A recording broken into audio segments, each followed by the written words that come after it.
Basi tuko kwenye huduma. Leo ni siku ya meza ya Bwana, na kwa sababu ya muda tutakuwa na muda mchache sana.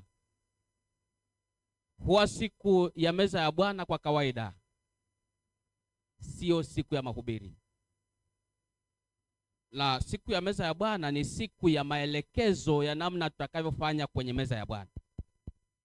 Kwa hiyo tutakuwa na muda mfupi sana wa huduma hii, na kisha tutakwenda kwa zoezi litakalokuwa linafuata. Mada fupi ambayo iko ya mchana wa leo inasema tumaini lililopotea la rejea tena. Tangu mwanadamu alipochagua njia inapoteza badala ya njia inayookoa, maisha ya mwanadamu yamekosa tumaini kabisa. Leo tunatamani tuangalie namna ambavyo tumaini linarejea, maana tunakwenda kula meza ya Bwana, ambapo Yesu mwenyewe amejitambulisha kwamba yeye ndiyo mwili ambao tutakuwa tunautumia. Kwa hiyo mwanadamu aliishi maisha ambayo aliyapenda mwenyewe, lakini habari njema ni hii: Yesu alipokuja alirejesha matumaini. Naomba tuangalie mambo machache hapa, jinsi ambavyo Yesu amekaa na wanafunzi wake kwa muda ambapo wakati amekaa nao walipaswa waakisi kile ambacho mwalimu wao alikuwa anawaongoza. Lakini siku moja Yesu akaangalia hali ya wanafunzi ilivyo. Yesu akawaambia kwamba ninyi kuna wakati ambapo mtaniacha. Siku moja Petro akamwambia Yesu kwamba ninakuomba unyamaze, maana mimi niko tayari kuutoa uhai wangu kwa ajili yako. Yaani Yesu amekuja kutoa uhai wake, lakini Petro anasema mimi naweza nikautoa uhai kwa ajili yako, akiwa anaamini upanga wake kwamba kwa namna yote ile atakuwa anamtetea Yesu. Lakini Yesu akazungumza maneno haya kwa wanafunzi. Kitabu cha Yohana sura ile ya 16 na aya 32. Naomba msomaji wangu unipatie maneno machache hapo katika aya ya 32 ya Yohana 16. Tuangalie maneno ambayo Yesu aliwaambia wanafunzi wake kabla ya Yesu kwenda kufa. Naomba msomaji wangu usome.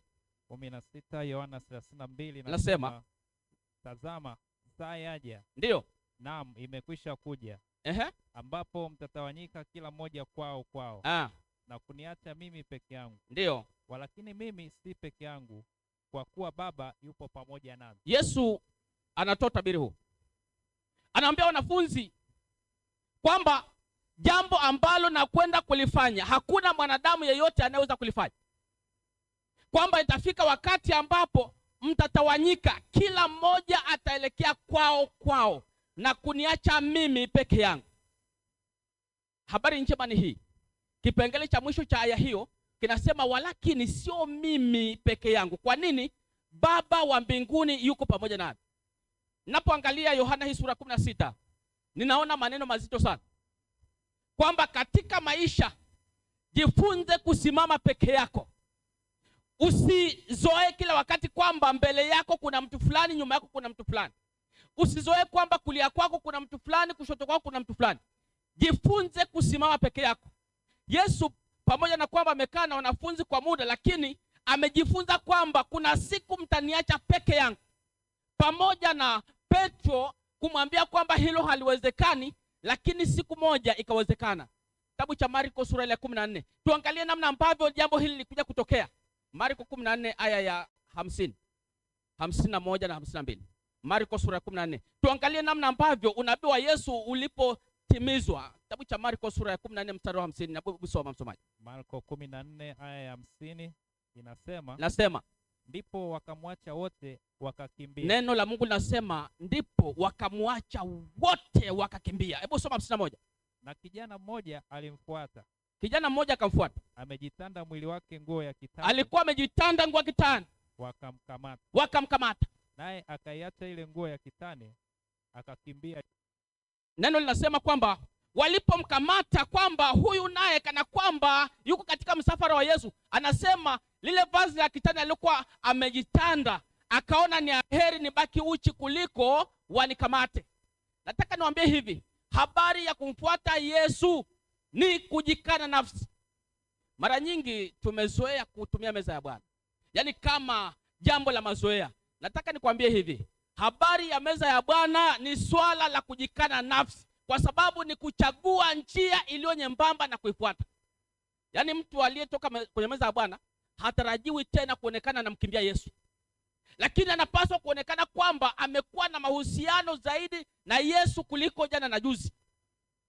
Na bahati mbaya watu wengi wamefikiria kwamba habari ya meza ya Bwana nikipenda nitakula, nisipopenda sitakula. Lakini sikiza maneno ya Biblia, Mtume Paulo akielekeza hili, Wakorintho wa kwanza sura ile ya 11 na aya ile ya 28, ili tuangalie kwamba je, ninaweza nikaamua kwamba meza ya Bwana nitakula kesho kutwa, lakini leo sitakula. Kitabu cha Wakorintho wa kwanza 11 aya 28, msomaji. Wakorintho wa kwanza 11 aya 28 inasema, lakini mtu ajioje mwenyewe. Neno linasema mtu ajioje mwenyewe. Na hivyo aule mkate. Na kukinywea kikombe. Asante. Kwamba baada ya kujihoji, neno halisema ujihoji na kisha ukiona namna gani usile. Yaani tumetangaziwa majuma mawili yaliyopita kwamba katikati ya majuma mawili kuna mahusiano mazuri ambayo nilipaswa niweke na Mungu, kwamba leo nisishindwe kutumia meza ya Bwana. Mtu najihoji na kisha ale. Neno halisemi mtu najihoji na kisha kimbie.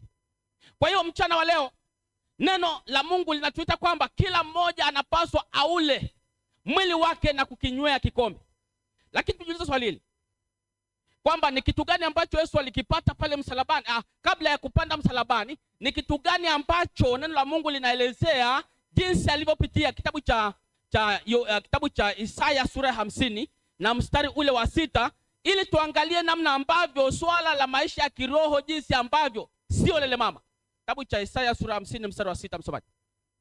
Isaya 50 mstari wa 6 unasema, ndio, naliwatolea wapigao mgongo wangu. Ni utabiri wa maisha ya Yesu ya kuzaliwa, lakini pia wakati wa mateso. Yesu neno linasema kwamba naliwatolea wapigao mgongo, akatoa mgongo wake wakauchapa. Ndio. Na wang'oao ndevu mashavu yangu. Na ndevu zake hazikukatwa. Sikuficha uso wangu usipate fedhea. Ila anasema kwamba uso wake hakuficha. Lakini sikiza nikwambie, tumezoea kwamba tunakwenda saluni, unanyolewa ndevu. Za kwake haikuwa hivyo, walizing'oa. Utabiri unasema kwamba walizing'oa. Unaweza ukasema kwamba hapo ni Isaya. Je, habari gani katika Agano Jipya? Ni wapi ambapo panaonekana kwamba kweli walimfanyia Yesu hayo? Kitabu cha Marko sura ile ya 14, naomba usome aya 65 ili uangalie kile ambacho kilitokea baada ya kumkamata Yesu, wakamfanyia hayo yaliyotabiriwa. Kitabu cha soma hapo kwenye kitabu cha Marko sura ya 14 mstari wa 65, msomaji. Marko 14:65 inasema, ndio, wengine wakaanza kumtemea mate. Wakamtemea mate. Wakamfunika uso. Ndio. Na kumpiga makonde. Na kumwambia, ndio, tabiri. Hata watumishi nao wakampiga makofi. Hata waliokuwa watumishi nao wakampiga makofi. Nataka nikwambie, wakati wa zoezi la kuokolewa, yani ni lazima tufahamu kwamba Yesu alipitia yapi mpaka hapa tulipo tuna uhuru wa kuabudu. Ni kwamba kuna watu ambao wamepoteza maisha yao, kuna watu ambao wamepoteza mali zao. Ndio wakati kafika hatua Ukristo tukaupata, na leo tunashiriki meza ya Bwana. Mchana wa leo natamani kwamba tuwe na mtazamo tofauti, kwamba unapotumia meza ya Bwana alafu ukaenda tena ukatumia vitu ambavyo ni vya shetani, ni kana kwamba unamrudisha tena Yesu pale msalabani. Lakini neno linasema kwamba Yesu yeye aliyavumilia yote haya kwa ajili yetu. Je, ni mara ngapi tumevumilia kwa ajili ya watu wengine? Maana tunapokwenda kutumia ni lazima tuwe kama yeye mwenyewe alivyotuelekeza. Ninapokwenda kuhitimisha, tujiulize kwamba ni nani anayefananishwa na Yesu kwa namna ambavyo alipigwa? Inawezekana kwamba mtu akapitia mengi akasema kwamba hakuna mwanadamu aliyewahi kupata mateso kama mimi. Hebu tuulize kitabu cha Isaya sura 52 na mstari wa 14 kwamba kuna mtu anayeweza akalinganishwa na Yesu kwa kile alichokipitia. 52:14, msomaji. Isaya 52:14 inasema, Ndio. Kama vile wengi walivyokustajabia, Ndio. uso wake ulikuwa umeharibiwa sana zaidi ya mtu yeyote. Uso wake umeharibiwa sana zaidi ya mtu yeyote yule. Na umbo lake zaidi ya wanadamu. Na umbo lake liharibiwa zaidi ya mwanadamu. Kumbuka kwamba maovu ya mwanadamu yeyote yalikuwa yako kwenye mabega yake. Yaani kile ambacho nakifanya kisicho sawa mbele ya Mungu ni kwamba vyote Yesu amevibeba. Mzigo ulikuwa umemwelemea sana. Mzigo mzito sana. Lakini Isaya 53:5 tuangalie kwamba kwa nini akajeruhiwa. Hivi ni kwa nini kifo chake? Isaya 53:5 ambalo pia ndilo fungu letu kuu. 53:5 Isaya inasema, bali alijeruhiwa kwa makosa yetu. Alijeruhiwa kwa makosa yetu. Alichubuliwa kwa maovu yetu. Alichubuliwa kwa maovu yetu. Adhabu ya amani yetu ilikuwa juu yake. Ndio. Na kwa kupigwa kwake sisi tumeponywa. Neno la Mungu linasema tumaini ambalo limepotea kwa muda mrefu limerejea tena. Neno linasema kwa kupigwa kwake tumepona. Sikiza nikwambie. Biblia inasema kwamba alijeruhiwa kwa makosa yetu. Alipoona kwamba mimi ni mchelewaji kanisani, alikufa pia kwa ajili ya hilo. Alipoona kwamba kuna mtu ambaye ni mwizi, amekufa kwa ajili ya hilo. Alipoona kwamba kuna mtu ambaye tabia yake ni uzinzi, Yesu amekufa kwa ajili ya hilo. Ni vile ambavyo ninakubali kwamba kifo chako kiwe na faida katika maisha yangu. Maana nasema kwamba kwa kupigwa kwake tumepona.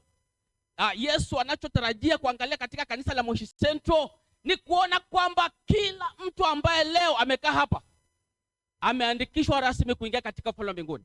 Maana kwa kupigwa kwake tumepona. Baada ya zoezi hili ambalo Yesu alifundisha, kukawa na zoezi ambalo linaitwa kutawazana miguu. Hivi ni kwa nini kutawazana miguu?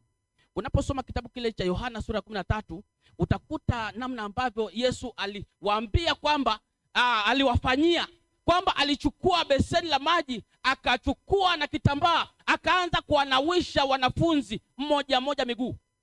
Lakini alipokuja kwa Petro ikawa tofauti. Petro akaapa kabisa. Akamwambia kwamba wewe haiwezekani. Hebu kitabu kile cha Yohana 13 aya 9 na 10 tuangalie namna ambavyo mtu anayekimbia mtu mwingine kumnawisha miguu kwamba Yesu analizungumziaje. Kitabu cha Yohana 13 aya 9 na 10, naomba msomaji usome. Yohana 13 mstari wa 9 unasema, ndio, Simon Petro akamwambia, Bwana, si miguu yangu tu, hata na mikono yangu na kichwa changu pia. Yaani baada ya Yesu kumwambia kwamba kama hautakubali kikutaza miguu hauna shirika nami, Petro akaongoka haraka na kumwambia kwamba sasa sio miguu yangu tu, sio mikono tu, na kichwa pia naomba ukiosha. Yaani kwa maana kwamba tayari amekubali kwamba hata kama akisema kwamba ni kuoshe mwili mzima alikuwa yuko tayari. Lakini Yesu anasema kwamba aliyekwisha kuoga hana haja ila kutawazwa miguu. Lakini tuangalie kwamba je, wakati hili tukio limemalizika, je, ninaweza nikaruhusiwa mimi kushika miguu ya mtu mwingine au ni mpaka Yesu mwenyewe aje? Naomba usome aya ile ya 14 msomaji. 14 inasema, basi ikiwa mimi niliye Bwana na mwalimu. Neno nasema ikiwa mimi ambaye ni Bwana mwalimu nimewatawadha miguu, nimewatawadha nyinyi miguu, imewapasa vivyo kutawadhana miguu ninyi kwa ninyi. Neno lasema sasa mnapaswa kutawazana miguu ninyi kwa ninyi. Kwa hiyo leo tutakaa jinsia ya kiume sehemu yake, jinsia ya kike sehemu yake, kwamba tutawazane miguu.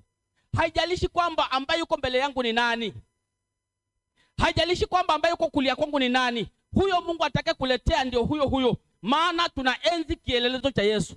Kumbuka Yesu hakuruka mtu yote, hakukwepa yote, alinawisha mpaka Yuda alimnawisha miguu, na ndicho alichokisema katika aya 15. Hebu soma 15. Inasema kwa kuwa nimewapa kielelezo, kwa kuwa nimewapa kielelezo, ili kama mimi nilivyowatendea nanyi mtende vivyo. Kama nilivyowatendea, neno lasema mtende hivyo hivyo.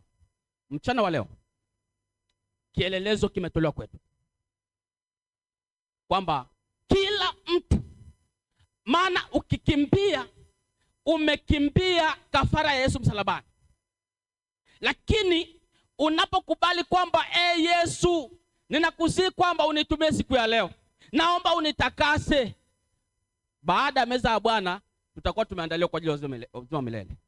Naomba ninapohitimisha sehemu fulani katika Biblia, Yesu alijitambulisha hasa faida ya mtu anayetumia meza ya Bwana na asiyetumia, kwamba asiyetumia hasara yake ni ipi na anayetumia faida yake ni ipi. Ili tuangalie kitabu kile cha Yohana sura ya 6 mstari wa 53. Itakuwa ni mafungu yangu ya mwisho na kisha tutahitimisha, tutatoka nje kwa ajili ya kwenda kutawazana miguu. Hebu soma Isaya kitabu cha Yohana sura ile ya 6 mstari ule wa 53, utasogea mpaka 56. Kuna aya takriban 4 hapo, tutaangalia. Yohana 6:55, 53 mpaka 56 inasema, ndio.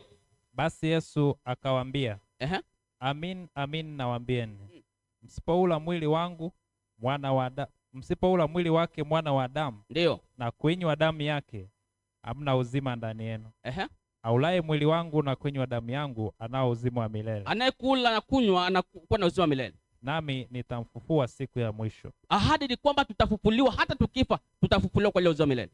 Kwa maana mwili wangu ni chakula cha kweli, na damu yangu ni kinywaji cha kweli. Ndio. Aulaye mwili wangu na kunywa damu yangu ukaa ndani yangu, nami ukaa ndani yake. Ahadi ni hiyo. Unapotumia mwili wake na damu yake, anasema nami nitakaa ndani yako. Mchana wa leo ni wangapi wanaotamani kwamba Yesu kaa ndani yako, maana nakuweka ndani yako leo? Kama kuna mtu kama huyo, naomba tuonyeshe mkono. Anasema kwamba ninahitaji Yesu akae ndani yangu. Baba Mungu mtakatifu, asante kwa siku hii ya leo. Tuko tayari kutumia maelekezo yako ambayo ulitupatia. Baba, naomba ukae ndani yetu. Naomba chochote ambacho tunakifanya kiwe ni kile unatuelekeza. Na meza ya Bwana ambayo iko mbele yetu, naomba ukatubariki, ukatutakase ili tustahili kuitumia. Na baada ya zoezi hili, kila mmoja aandaliwe kwa ajili ya uzima milele. Tuomba katika jina la Yesu. Amen. Basi baada ya huduma hii, nakuomba Mungu, sema na moyo wangu Bwana, ajaza moyo wangu, wazijua waweza kunipatia. Nakuamini Bwana, kwamba waweza nipigania, yalo magumu kwangu